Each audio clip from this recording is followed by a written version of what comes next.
வணக்கம். நவியா மார்க்கெட்ஸ் வழங்குகிற weekly tracker மே 10, 2010.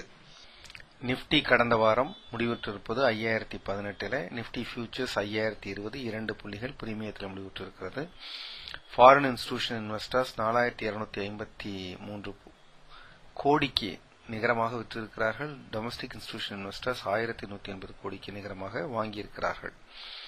5018 முடிவுற்றிருக்கிற நிப்டிக்கு support 1 4950, support 2 4820, அதனுடைய ரெசிஸ்டன்ஸ் 1 5240, ரெசிஸ்டன்ஸ் 2 5310.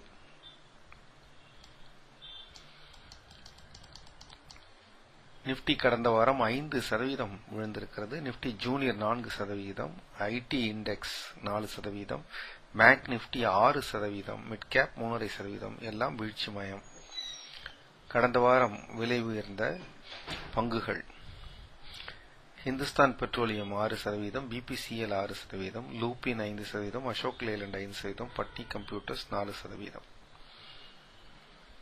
விலை குறைந்த பங்குகள்: ஆர்என்ஆர்எல் மட்டும் 25% விழுந்திருக்கிறது. Reliance infra 14%, R power 14%. இது மூன்றுமே ரிலையன்ஸ் அம்பானிகளுடைய இளைய சகோதரருடைய நிறுவன பங்குகள். ABP 14%, Sterlite 14%. மார்க்கெட் எப்படி இருக்கும்? நாம் எதிர்பார்த்தது போலவே 5347 என்கிற அளவினை தாண்டுவதற்கு நிப்டி தடுமாறியது. கிரீஸ் நாட்டிலே இருக்கக்கூடிய பொருளாதார பிரச்சனையின் காரணமாக மார்க்கெட் தொடர்ந்து சிரமத்துக்குள்ளானது. பின்பு ஆர்ஐஎல் ஆர்என்ஆர்எல் கேஸ் வருகிற ஒரு காரணத்தினாலும் பங்கு சந்தையிலே சுணக்கம் காணப்பட்டது. இறுதியாக 5% இழப்புடன் 5018 நிப்டி முடிவுற்றது.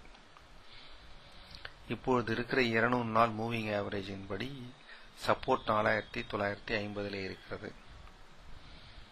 இங்கிருந்து திரும்புகிற பட்சத்தில் 5200 5240க்கு பங்குச்சந்தை வரலாம்.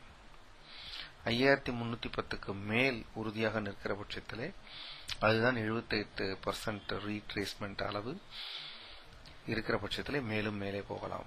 இதனுடைய சப்போர்ட் அண்ட் ரெசிஸ்டன்ஸ் 4950 4820, ரெசிஸ்டன்ஸ் 5240 310 480. நாம் எதிர்பார்த்தது போலவே நிப்டியிலேயும் சென்செக்ஸிலும் அதிக வெயிட்டேஜ் இருக்கிற ரிலையன்ஸ் இண்டஸ்ட்ரீஸ் ஒரு வேகமாக கீழ்ந்து மேலே திரும்பி இருக்கிறது. அது ஒரு 1100 என்கிற அளவை தாண்டுகிற பட்சத்திலே மேலும் அதில் வாங்குகிறவர்கள் அதிகரிக்கலாம்.